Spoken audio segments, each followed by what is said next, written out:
a trip to Insanity Island. Oh, wait a second.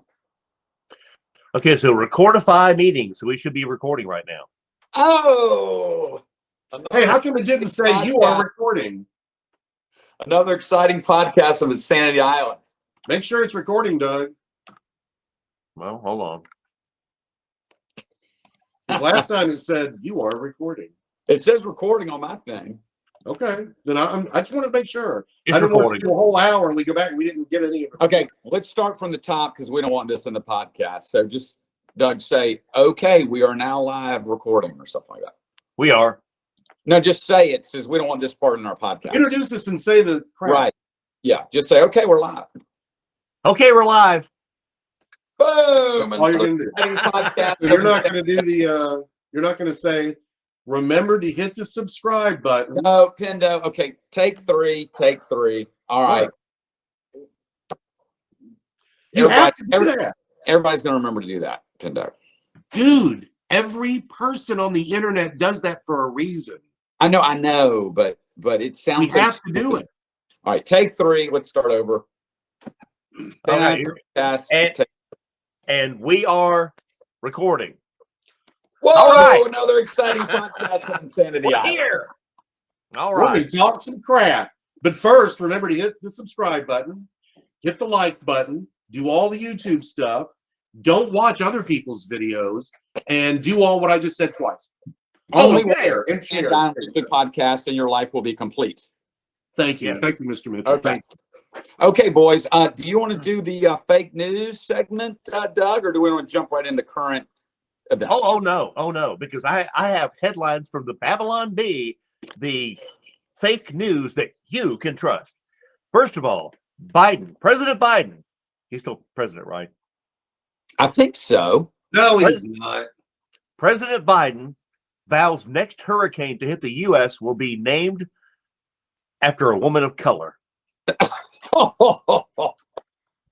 That is stunning, and that is brave.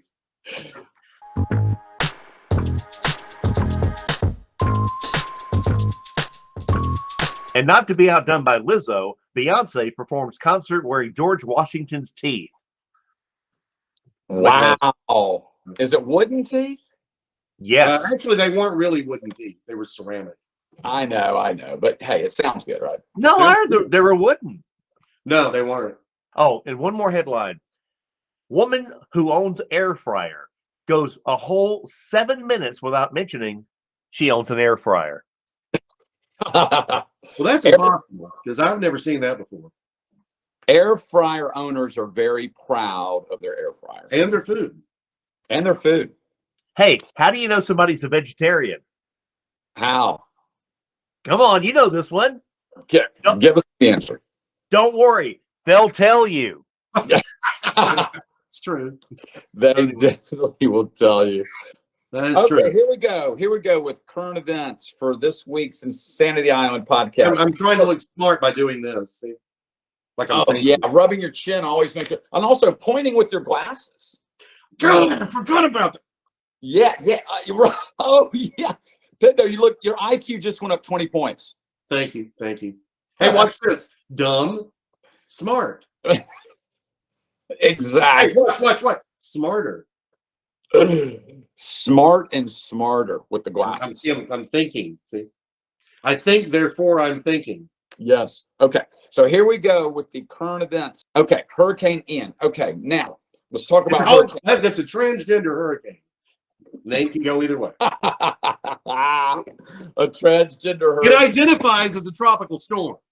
Oh, the next thing you know, we can't call hurricanes, her or him or whatever. We got to call them like gender neutral or something like that, right? Amen. Person came. Someone might be offended by a female hurricane. I mean, like Therm. Okay, so here we go. So Hurricane Ian, this is probably one of the worst storms that Florida has endured in, is it safe to say, decades or perhaps even centuries? Probably about This is a big 15. storm. I don't know. They get hit by, they say it every time they get hit. Worst storm in there. It's always that. Remember But Andrew? this one was pretty bad, though. So was Andrew. Well, yes, but And that was this 10 might, years ago. Yeah, it was a big storm. But so at any rate, let's talk about the political reaction to the hurricane. So there were different various reactions. Obviously, there was Ron DeSantis, the governor of Florida, who, by all accounts, I think did a very, very good job managing the hurricane, and he's being applauded by a lot of people, a lot of Florida residents. We had a reaction from Ron DeSantis, which was like, if you even think of looting or taking advantage of people that have suffered in this hurricane, we are a Second Amendment state, and that's right. We have property owners have the right to defend themselves. So you better be very careful if you're even thinking about looting, robbing someone that had been very damaged and is very vulnerable as a result of this storm. So that's one type of reaction. Okay. Well, me personally, I use a blaster that fires lasers. Wow. Not bullets, but lasers. Yeah, Okay. lasers. And then we had another type of reaction coming from people like, Kamala Harris, who said something to the effect of, we have to be very careful on who we help and support first, because we have to have equity in mind. Yeah. So, Hendo, would you like to expand upon Kamala Harris's reaction to the story? Hey, Chris. Yeah. Let me lead in with the actual quote. Okay, here we go. Kamala Harris said in this presentation, "We have to address this in a way that is about giving resources based on equity, understanding that we fight for equality, but we also need to fight for equity," she said during a discussion at the Democratic National Committee's Women's Leadership Forum on Friday. Well, she said a lot more than that. Didn't she say something to the effect of, we're going to bail out people of color first, and the white can just wait? Okay, hold on. Vice President Harris came in for a torrent of criticism after telling an audience that, quote, communities of color would be first in line for relief in the devastating aftermath of Hurricane Ian. After that, the quote says, "We have to address this in a way that is about giving resources based on equity, understanding that we fight for equality, but we need to also fight for equity," she said during the Democratic National Committee's Women's Leadership Forum on Friday. Yeah, equity means we don't like white people. That's really what it means. They're fighting for outcomes instead of equality. When you say we're going to give stuff to black people before we give it to anybody else, that's called racism. And it's unconstitutional and it's illegal. I think, Pendo, you made a very good point. Especially when you say they're more fighting for outcomes than equality. Yeah, they want everybody to basically be equally miserable. So pretty much. I just find it unbelievable that we could have a standing vice president say that some people should benefit first because of the color of their skin. Hey, at least she wasn't cackling. Okay, I can first. There you go. That's a good comment. Exactly. So, I mean, it's events like this that just expose. I mean, that's not divisive or anything. Okay, so yes. So the reaction was just polar opposite between the left and the right. Ron DeSantis representing the right, more a conservative way of thinking, and then Kamala Harris representing the left way of thinking. And it's just remarkable to me how people are still supporting these type of comments from Kamala Harris, and like, because of the color of your skin, you should benefit first. Well, they've been conditioning these people to think this way for 20 years, and now it's come to fruition. Now you actually have people that, I mean, that CRT thing, the whole part of it, the whole main crux of that states that the only way to destroy racism is to be racist against white people, really. It's like, what the hell? What? Yeah. CRT, they actually say it in it, that we have to be racist against white people to make up for what happened to black people. And Pretty my much. God, That's how it appears to be. no, I mean, Anyway. no, it's in there. It's in the CRT books.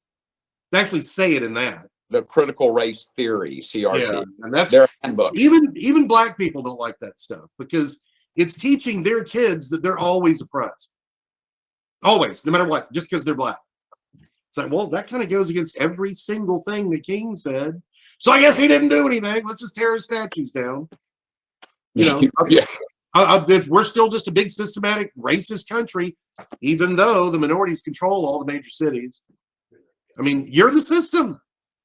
In most, where all these cop shootings are happening, it's always in their cities. Well, you hired the cop. You're the system. I guess Always. I guess you people of color that are running these places are white supremacists. I mean, you're running the city. That's You're right. the mayor. You're the DA. You're the city council. You're the most of the juries.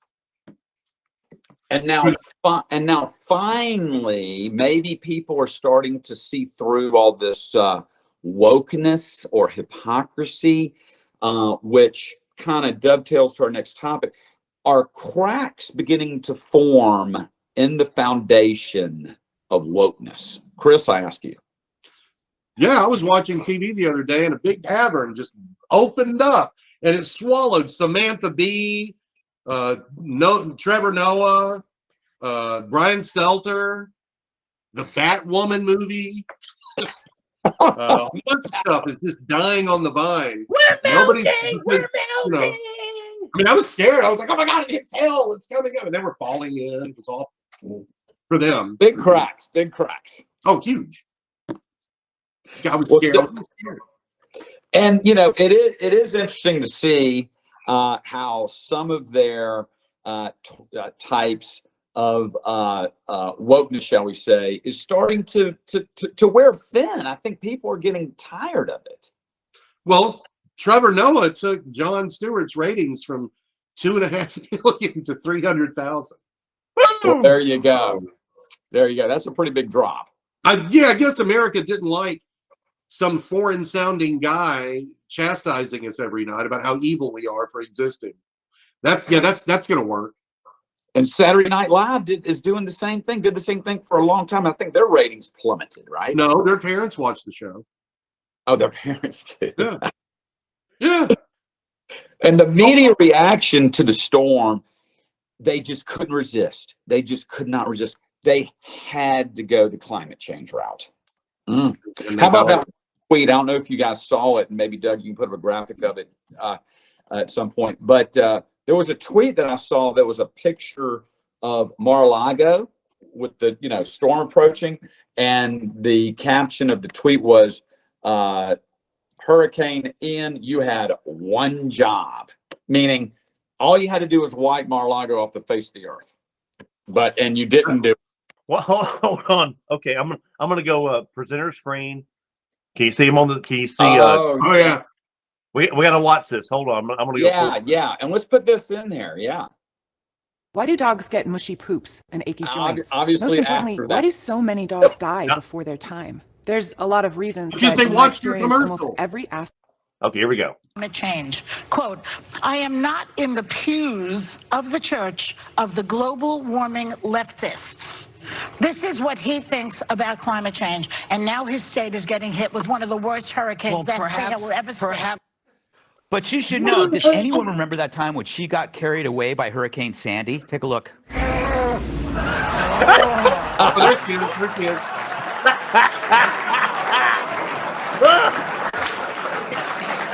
There you go. Thank you. That was brilliant. Greg Gutfeld, he's brilliant. He's number one. He is number one. You know who was number 13? Trevor Noah. Yeah. So rather than expressing sympathy for the victims of Hurricane Ian, they just can't help themselves. They have to use this as a way to attack Ron DeSantis, attack people that are thinking that climate change may be a hoax, but we just don't quite know yet. I mean, who does really know? But And but they just can't help themselves. They want to use Where's my this button? as a way to attack conservatives. Well, they were focusing more on about this is because of climate change. Climate change is always happening. The climate is always changing. The climate is always going to change. Not much we can do about it, but there are things we can do about about not putting plastics in the environment as much as we can. We can do stuff about littering and environmental pollution, but as far as climate change, that's always going to happen. So for her to say it's like, oh, because he didn't believe in the climate change, a hurricane came his way. That's just hateful.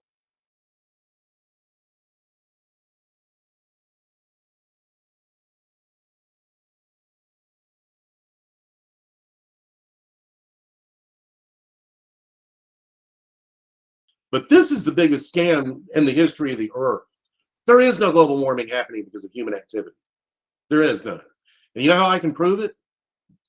The scientist from England that Al Gore used as the models in his stupid movie that everybody goes by, Anonymous got their emails because they wouldn't release them. They were supposed to, but they never would. So Anonymous got their emails, and in the emails it shows that the guys that were coming up with these models, they didn't work. It didn't work. And they said how, well, we're going to have to fake it. We're going to have to fudge the numbers because this is so important. It's like, what? So you can get grants? Yes, so we can get grants and money. But that's the evidence that they're using. Yes. Those are the models that they use based on fraud. And so whenever you hear somebody go, oh my God, they said it was the hottest day since 1897. It's like, well, yeah, you know what that means? That means there was a hotter day in 1897. You idiot. That's all it's saying. That's all it said. So, Plus, the numbers don't even, they don't go. I've seen plenty of documentaries with the science where the guy that created Greenpeace says it's a scam. Well, there you go. The Greenpeace guy should know, right?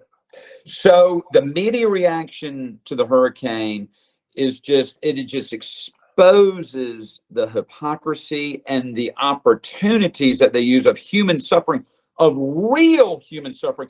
This climate change thing, what actual human suffering can you point to? But when there's an event that creates actual human suffering, what are they actually doing to help? Oh, they want to use that opportunity to criticize conservatives rather than doing something to well, never let a good crisis go to waste. That's right. That's right. So that kind of dovetails to the next subject. Is the wokeness of all this stuff, using climate change as leverage, using racism as leverage, using anything as leverage to promote their agenda, which is socialism, right? I mean, that their ultimate agenda is socialism, right? And then they're using the web, to try to promote their agenda. No, that's not their ultimate. Well, okay. Their ultimate objective is what, Chris? What is their ultimate objective? Fascist communism, which is socialism. Another way of saying socialism is like, it's like capitalist light. I'm talking Soviet Russia. That's what they want. Okay. Hold on, we're just trying to do what's right for the peoples. Of course. Yeah. Stalin said that's it. If they're so willing to do what's right for the people, how come they're not out there in life rafts handing out preservers to people that are drowning? Because they lie. Well, there you go. Okay, so the wokeness is starting to wear thin, Doug? Is the wokeness starting to wear thin? Yeah, I believe so. I believe the real people that I run into every day, they're not talking about this stuff. As a matter of fact, I live in a predominantly black neighborhood. I don't consider it a black neighborhood, but I am one of the only white guys in the store whenever I go anywhere around here. But the thing is, I live in a working class neighborhood, and the Black Lives Matter and all that stuff. I can count on one hand where I've seen a Black Lives Matter T-shirt or a hat or a button or a sticker on anybody's car. The real people that are going back and forth to work every day are not really paying attention to that stuff. Good point. Good point. Because they're just too busy working and supporting their families. Sports. Okay. There's a very good quarterback for the Miami Dolphins, Tua, who was hurt in a game. They put him back in the very next game. He gets hit. goes to the hospital for a neck and head injury. And there's a lot of criticism coming out about should he have been put back in this early and so forth. Chris, do you think that some of the responsibility should fall on the player? Because Tua might have said, "Hey, I feel great. Oh, put me in, coach. I'm ready to play today." I'm ready to go, coach. Put me in."